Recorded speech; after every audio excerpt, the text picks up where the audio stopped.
परिवार बनकर जश्न मनाता है, तो कोई नारे लगाकर जश्न मनाता है, तो कोई जलसों में तकरीर कर कर जश्न मनाता है, तो कोई जलसों में शिरकत करके इस जमहूरियत का जश्न मनाता है, तो कोई पदयात्रा के जरिए इस जश्न का हिस्सा बनता है। और आज जमहूरियत के इस जश्न को आपके साथ मनाने के लिए मैं जरूर खड़ा हूं, लेकिन मैं इस जलसे के जरिए हिंदुस्तान की सबसे बड़ी अक़लियत मुसलमान के ऊपर होने वाले मज़ालिम, वो नाइंसाफी, वो हक़ तलफ़ी के दर्द को बयान करते हुए उन मजलूमों के दर्द को आपके साथ में बांटने के लिए आया हूं। अगर मैं ये बात कहूं तो लोग शायद एतराज करें कि आपने अपनी तकरीर का आगाज हिंदुस्तान की सबसे बड़ी अक़लियत मुसलमानों को मजलूम कह के मुखातिब किया और उनके ऊपर होने वाले मज़ालिम और हक़ तलफ़ी के दर्द को बयान करने की बात की। हाँ, ये मेरा हक़ है और मुझे इस हक़ से कोई महरूम नहीं कर सकता। ये बात मैं इसलिए कह रहा हूं क्योंकि मैं अगर हिंदुस्तानी होने पर नाज करता हूं तो मैं ला इलाहा इल्लल्लाह मोहम्मद रसूलुल्लाह कलमा पढ़ने पर फख्र भी महसूस करता हूं। हिंदुस्तानी हूं, नाज करता हूं, मुसलमान हूं, फख्र है। लेकिन आज जिंदगी के हर शोबे हयात में हिंदुस्तान की सबसे बड़ी अक़लियत मुसलमानों के साथ नाइंसाफी हो रही है, हक़ तलफ़ी हो रही है, उनके ऊपर मज़ालिम ढाए जा रहे हैं, उनको कर्ब भरी जिंदगी गुजारने पे मजबूर किया जा रहा है, तो उनको मुसीबतों और मसाइल में मुब्तला किया जा रहा है। इसलिए ये बात मैं कह रहा हूं और मैंने दस्तूर पर हल्फ लिया और जब एक इंसान और एक मुंतखब होने वाला नुमाइंदा, चाहे वो असेंबली के इंतखाबात में मुंतखब हो या पार्लियामेंट में हो, वो हल्फ लेता है तो जिम्मेदारी होती है कि वो सबसे पहले उसकी आवाज बने जो मजलूम है, सबसे पहले उसकी आवाज और उसकी हक की लड़ाई लड़े जिसकी हक तलफी हुई है, सबसे पहले पिछड़े हुओं की आवाज बने जो आखिर में है उनको आगे बढ़ाने की कोशिश करे। ये जिम्मेदारी को निभाना मेरे लिए सिर्फ एक जिम्मेदारी नहीं बल्कि ये दस्तूरी जिम्मेदारी भी है कि पिछड़े हुए का साथ दूं, कमजोर का हाथ थामूं, मजलूम की आवाज बनूं, हक तलफी पर आवाज बुलंद करके हक दिलाऊं और इंसाफ की पुकार लगाऊं और जालिम के खिलाफ अपनी आवाज को बुलंद करूं। मुल्क के हालात आपके सामने है, इंतखाबात तो आते हैं और चले जाते हैं, हिंदुस्तान की आजादी से लेकर आज की तारीख तक कई इंतखाबात हुए और इंतखाबात में कई लोग मुंतखब हुए, कई कॉरपोरेटर्स बने, कई एमएलए बने, कई एमपीज बने, कई मेयर बने, कई चेयरमैन बने, कई मिनिस्टर्स बने स्टेट कैबिनेट में, तो कई मरकजी मिनिस्टर्स भी बने कैबिनेट में, तो कई वजीर आजम बने और कई चीफ मिनिस्टर्स भी बने। आज मैं यहां पर खड़े होकर ये सवाल करना चाहता हूं उन लोगों से जो मजलिस पर तनकीद करते हैं, मजलिस पर इल्जाम लगाते हैं। मैं उनसे पूछना चाहता हूं, क्या हिंदुस्तान के मुसलमानों ने, हिंदुस्तान के दलितों ने, क्या हिंदुस्तान के पिछड़े समाज ने क्या हर किसी का साथ दिया या नहीं दिया? नेहरू का साथ दिया, लाल बहादुर शास्त्री का साथ दिया, इंदिरा गांधी का साथ दिया, मोरारजी देसाई का साथ दिया, फिर इंदिरा गांधी का साथ दिया, राजीव गांधी का साथ दिया, देवेगौड़ा का साथ दिया, आई के गुजरात का साथ दिया, चंद्रशेखर का साथ दिया, वीपी सिंह का साथ दिया, पीवी नरसिम्हा राव का साथ दिया, मनमोहन सिंह का साथ दिया, हर किसी का साथ दिया। इस उम्मीद के साथ, इस तवक्को के साथ कि हमको हमारा हक मिलेगा और दस्तूर में हमको जो इख्तियारात दिए हैं वो इख्तियारात हमको मिलेंगे। हर किसी का साथ दिया इस उम्मीद, इस तवक्को में कि हमको न सिर्फ हमारा हक मिलेगा बल्कि हमारी परेशानी दूर होगी, हमारे महनेजात में तरक्कियाती सरगर्मियां आएंगी। इस उम्मीद के साथ दिया कि बैंक से हमको कर्ज़जात दिए जाएंगे। इस उम्मीद के साथ दिया कि तालीमी पसमानदगी दूर होगी। इस उम्मीद के साथ दिया कि माशी परेशानी व बधाई दूर होगी, हमारे बस्तियों में खुशहाली आएगी, हमारी नौजवान नस्ल का मुस्तक़बिल रोशन होगा और तारीकी हटेगी और नए उजाले आएंगे। लेकिन अफसोस, बताओ आज सरकारी मुलाजिमत में मुसलमानों का तनासुब क्या है? आज अगर हम तालीम के मैदान में देखते हैं तो सबसे कम 10th पास होने वाले अगर इस मुल्क में अगर कोई है तो वो मुसलमान है। सबसे ज्यादा ड्रॉप आउट लेवल तालीम में अगर किसी का है तो वो मुसलमान का है।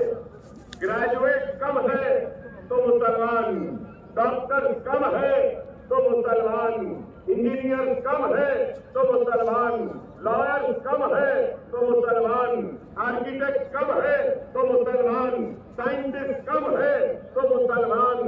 हर जिंदगी के हर शोबे हयात में सबसे पीछे, सबसे आखिर, सबसे पिछड़ा हुआ अगर कोई है तो वह हिंदुस्तान की सबसे बड़ी अक़लियत मुसलमान। तो क्या ये नाइंसाफी नहीं? आपने हर हुकूमतों ने हमें नजरअंदाज किया, हमारी अक्लबी की, हमको पीछे ढकेल दिया, हमारे बस्तियों में तरक्कियाती सरगर्मियों से हमको महरूम रखा, बैंक के कर्ज़जात से हमको महरूम रखा, न सनत में जाने दिया, न तिजारत में जाने दिया, न रोजगार में जाने दिया, न तालीम के मैदान में आगे बढ़ने दिया। अरे इससे बड़ी नाइंसाफी और क्या हो सकती है बताइए। और आज मजलिस इत्तेहाद मुस्लिमीन इसी हद तक इसी नाइंसाफी और इसी जुल्म के खिलाफ आवाज उठा रही है और अपने इस जमहूरी जिद्दोजहद में मजलिस इत्तेहाद मुस्लिमीन अपने दलित भाइयों को शामिल कर रही है, तो मजलिस इत्तेहाद मुस्लिमीन बैकवर्ड क्लासेस को अपने साथ में ले रही है और ये बता रही है कि तुम हो और हम हैं जो इस मुल्क ने जिसको नजरअंदाज किया। आज हमको ये बात कहते हुए भी कोई हिचकिचाहट नहीं है कि आज हमारा हाल ये हो चुका कि चपरासी की नौकरी भी हमको नहीं मिलती। आगे बढ़ो।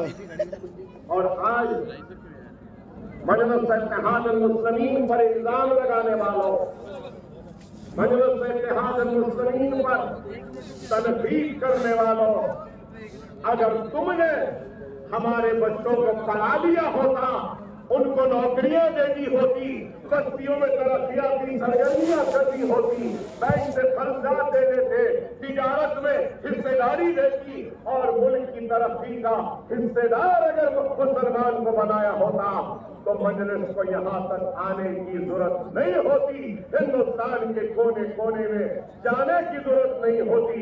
अगर जाती तब भी मुसलमान हाथों हाथ मजलिस को नहीं लेता। अगर सारे चीजें मिल चुकी हो, तुमने महरूम रखा वो कौम जो महरूमियत का शिकार थी, आज वो कौम उम्मीद की नजर से देख रही है। तो मजलिस इत्तेहाद मुस्लिमीन की तरफ एक उम्मीद है, एक तवक्को है और वो समझते हैं कि किसी ने कुछ नहीं किया, हमको उम्मीद है कि ये कुछ करेंगे। और हमारी तारीफ है कि हम सिर्फ ज़बानी जमा खर्च नहीं करते बल्कि अपनी मैदान में काम किया। हमारा काम हमारी पहचान है। आज रियासत तेलंगाना में हमने जो काम किया है तालीम के मैदान में और फिर रोजगार के मैदान में, सेहत के मैदान में, ये अपने आप में खुद एक मिसाल है। मैं नहीं समझता कि किसी ने भी इतना काम किया जितना काम मजलिस इत्तेहाद मुस्लिमीन ने किया। दारुल सलाम एजुकेशन ट्रस्ट के इदारे, medical engineering college, MBA MCA college, hospital management college, college of physiotherapy, college of nursing, college of BSc analyse, 2 दवाखाने, कॉलेज ऑफ आर्किटेक्चर, ये तालीमी मैदान में ये काम, 2 दवाखाने, सेहत के मैदान में। और फिर आपको सुन के हैरत होगी कि मजलिस इत्तेहाद मुस्लिमीन के 9 कोऑपरेटिव बैंक है, 9 ब्रांचेस है। दारुल सलाम कोऑपरेटिव बैंक है, 700 करोड़ के फिक्स डिपॉजिट है और उस अमानत के जरिए कई लोगों को रोटी का इंतजाम किया जाता है। तो घर बनाने के लिए खर्च दिया जाता है, तो तालीमी खर्च भी दिया जाता है, छोटे से कारोबार करने के लिए भी खर्चात दिए जाते हैं। ये काम है, हमने काम किया और काम के जरिए हम आगे बढ़ते गए और आज भी हम सिर्फ तकारीर नहीं बल्कि अमली तौर पर काम करने के लिए आए हैं। जो लोग नाकाम हो चुके वो लोग आज मजलिस में तनकीद करते हैं, जिन्होंने कुछ नहीं किया वो तनकीद करते हैं। सिर्फ वोट बैंक की तरह हमारा इस्तेमाल किया, हमारे वोट लिए, इख्तियार को हासिल किया और हमको भुला दिया। मजलिस इत्तेहाद मुस्लिमीन आपको भुलाने वाले नहीं है या उस आवाम को कभी नहीं भुलाती जिस आवाम ने मजलिस इत्तेहाद मुस्लिमीन को ताकत बख्शी। अगर मैं आज आपके दरमियान में आके खड़ा हूं, आपसे मुखातिब हूं, और अगर मुझ में खिताबत करने का अगर हुनर है या सलाहियत है, तो अल्लाह उसके रसूल की कसम, ये मजलिस इत्तेहादुल मुस्लिमीन और आप जैसे जियाले हमदर्द मोहसिन मुसलमानों की देन है कि हमने ये काबिलियत आई। जमात नहीं, आप नहीं, आपकी दुआएं नहीं, आपका इत्तेहाद नहीं, आपकी वाबस्तगी नहीं, तो हम कुछ नहीं। मेरे खिताब से पहले इम्तियाज जलील साहब ने मेरे तारीफ के वसीले पड़े, शुक्रिया आपका, लेकिन मैं किसी तारीफ का हकदार नहीं। मैं नहीं जब तक कि ये नहीं। मैं हूं तो इनकी वजह से हूं, मेरे अल्फाज इनकी वजह से है, मेरी ताकत इनकी वजह से है, मेरा जोश इनकी वजह से है, मेरा जुनून इनकी वजह से है, मेरी हिम्मत इनकी वजह से है, मेरी ललकार इनकी वजह से है। अगर ये नहीं तो मैं नहीं, मेरी जमात नहीं तो हम सब कुछ नहीं। खुदारा इस बात को समझो, हम जो कुछ भी है जमात से, जितना भी है जो भी है जमात से है, और जमात रोज़े क़यामत तक कायम व दायम रहेगी। चाहे हम रहे या न रहे, अल्लाह को प्यारे हो जाएंगे, जमीन की ग़िज़ा बन जाएंगे, लेकिन जमात कायम व दायम रहेगी। ये काम अल्लाह का काम है। अल्लाह का काम किसी का मोहताज नहीं रहता। अल्लाह जिससे चाहे उससे काम ले लेता है। ये तो अल्लाह का शुक्र है कि अल्लाह सुब्हानहू व तआला हम जैसे गुनहगारों से काम ले रहा है, हम जैसे नाकारा लोगों से काम ले रहा है, हम जैसे बेकार लोगों से काम ले रहा है, हम जैसे लोग जो गलतियों का पहाड़ है, अल्लाह हमसे काम ले रहा है। अल्लाह का काम हमारा मोहताज नहीं है, हम अल्लाह के मोहताज। इस चीज को याद रखें। लोग आएंगे जाएंगे, जमात कायम व दायम रहेगी। अल्लाह का काम किसी के लिए रुकने वाला नहीं, अल्लाह का काम किसी के लिए थमने वाला नहीं। अल्लाह जिससे चाहे उससे काम ले। खुदारा मेरे प्यारे भाइयों, समझो, वक्त की नजाकत को समझो। मैं तुम्हारे जोश की कदर करता हूं, मैं तुम्हारे जोश की कदर करता हूं, मैं तुम्हारे जुनून का एहतराम करता हूं, मैं तुम्हारे जज्बे को सलाम करता हूं, तुम्हारी मोहब्बत पे अपने आप को कुर्बान करता हूं। मगर खुदारा वो हम जिसके पास सिर्फ जोश है और होश का दामन उसके पास नहीं, वो हम नाकाम होती है। खुदारा अपने जोश पे काबू रखो। तुम मुझे सुनने आए हैं, मैं तुम्हें सुनाने आया हूं, लेकिन मैं अपने आवाज को तुम तक नहीं पहुंचा रहा हूं। मैं अपने दर्दमंद मुस्लिम भाइयों के दर्द को तुम्हारे साथ बांटने आया हूं। खुदारा सब्र का मुजाहरा करो, सबर के दामन को छूटने न दो, होश के दामन को हाथ से फिसलने न दो, जोश को मुर्दा होने न दो। वो कौम जिसके पास सिर्फ जोश है वो कौम कामयाब नहीं होती। वो कौम जिसके पास सिर्फ होश है वो कौम भी कामयाब नहीं होती।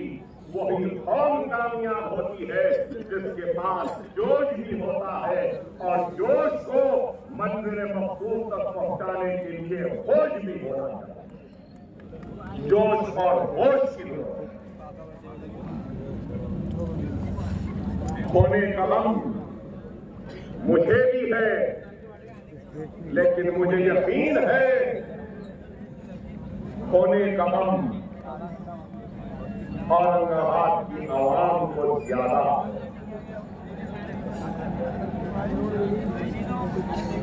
क्या खोने का गम नहीं? क्या खोने का दर्द नहीं? मेरी मुराद क्या है? मेरी मुराद ये है, महाराष्ट्र जब से बना औरंगाबाद मुस्लिम क़यादत से महरूम रहा। जब मुस्लिम क़यादत उठी अब्दुर्रहमान अंदोले के नाम से, तो क़यादत को गिरा दिया गया था और वो क़यादत जो कई बरस पहले गिरी 2014 में उठी थी, लेकिन बाद कमबख्तों ने उस उठी हुई क़यादत को गिराने की साजिश है। क्या तुमको हम नहीं पार्लियामेंट सीट के हाथ से जाने की? क्या तुमको दर्द नहीं असेंबली के निशिस्त के जाने का, होने का? क्या तुमको इस बात का एहसास नहीं कि जिस मेहनत, जिस कुर्बानी, जिस जज्बे और जिस मेहनत के बाद हमने जो बनाया था उसको बिखेरने की साजिशें हो रही हैं। खुदा ना समझो, जमाती जिंदगी में शख्सियतों की अहमियत नहीं होती।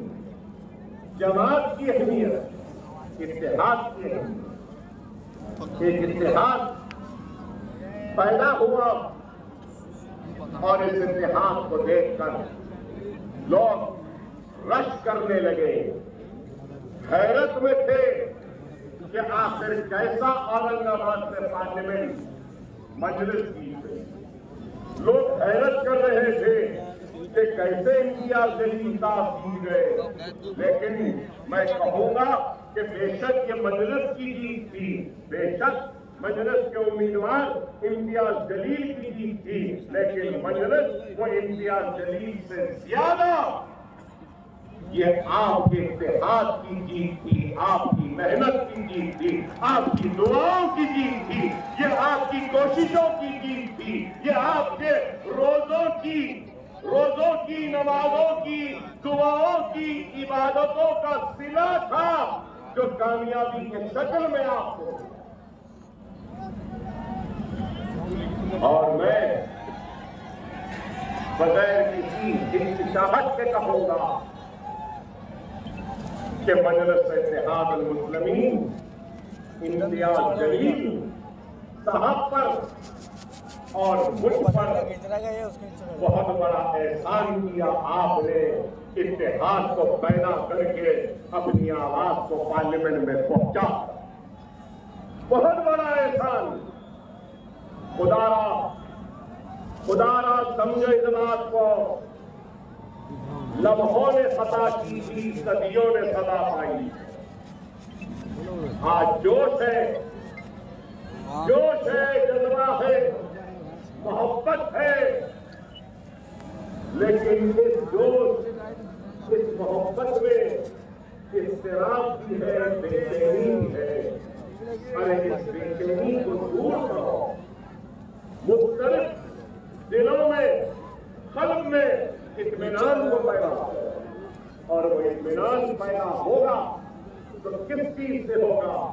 सब्र से।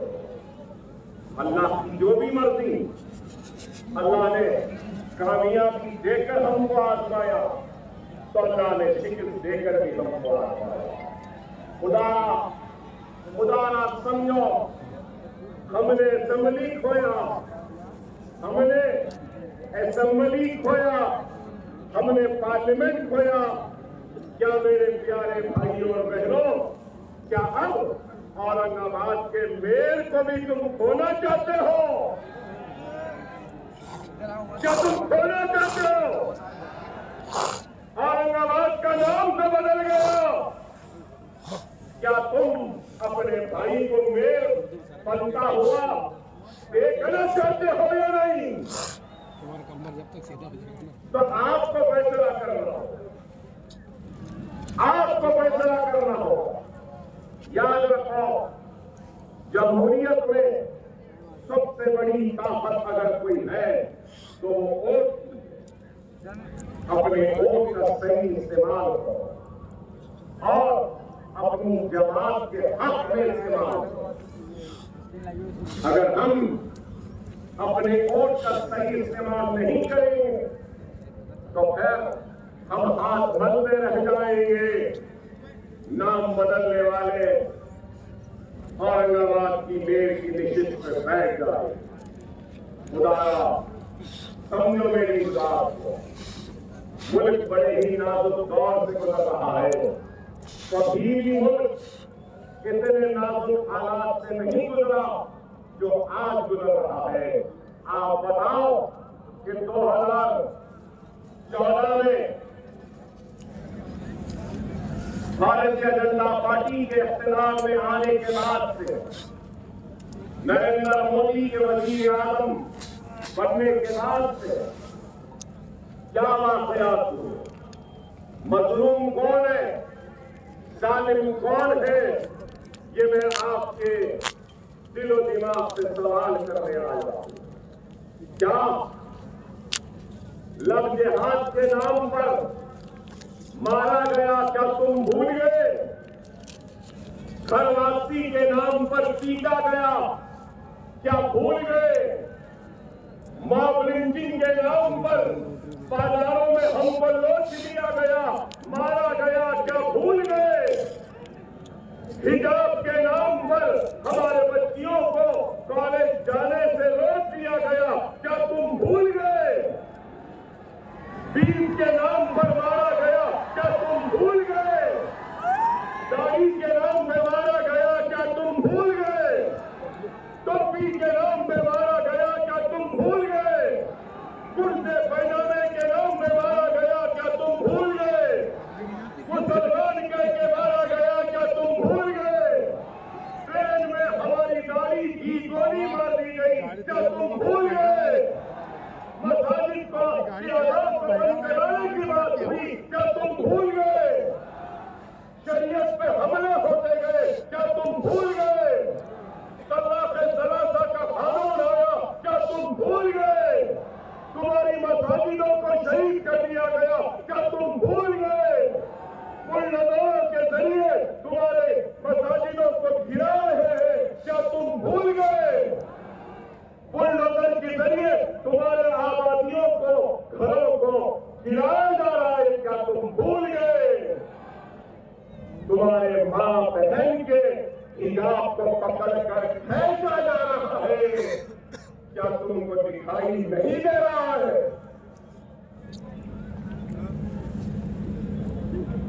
समझो, खुदा इसलिए मैंने कहा अपने कौम के दर्द को लेकर आया हूं और उस दर्द को दर्दमंदों के साथ बांटने आया हूं। यहां खड़े नौजवान, वहां जोश में खड़े नौजवानों से सवाल है, सवाल है। नीतीश कुमार ने ऐसे हाथ पकड़कर जो हिजाब निकाला, क्या वो हिजाबी, क्या तुम्हारी बहन नहीं? क्या तुम्हारी मां नहीं? क्या तुम्हारी बेटी नहीं? अगर है तो उठो। क्या हुआ है हिंदुस्तान के मुसलमानों? हम पे जुल्म हो रहा है, फिर भी हमसे नाराजगी है, फिर भी हम खामोश हैं। अगर जब तक हम जमहूरी चीजें नहीं करेंगे, दस्तूर के दायरे में रहकर ऐसे लोगों को जवाब नहीं देंगे, तो आगे